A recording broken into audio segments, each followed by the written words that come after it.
Quand on se rend dans l'archipel des Kerguelen, après 4-5 jours de mer, tu arrives, tu te dis, ce sont des îles qui sont dans les 50e, perdues au milieu de nulle part, qui sont desservies que par un navire, le Marion Dufresne.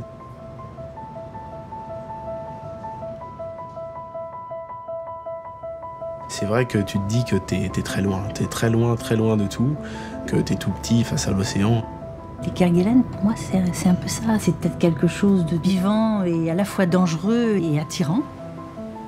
J'aime bien être dans ma petite bulle, dans mon monde, parce que je sais que j'y reviendrai probablement jamais et j'ai envie de prendre tout ce que la nature, l'environnement, les animaux peuvent me donner. Et au final, on arrive au fin de l'hivernage et on dit mince, déjà, il faut repartir.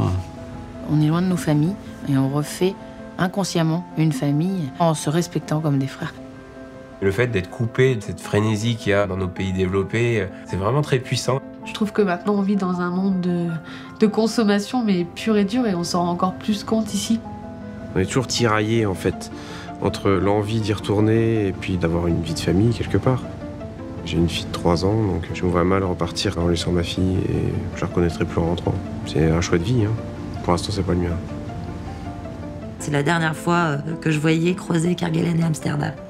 Je vais y penser très fort tout le temps et j'aurai des superbes souvenirs dans la tête et j'aime énormément ce bateau, j'aime énormément l'équipage avec qui j'ai travaillé, mais il y a peu de choses qui me manquent en fait. Je me dis toujours que c'est bien de faire des choses différentes.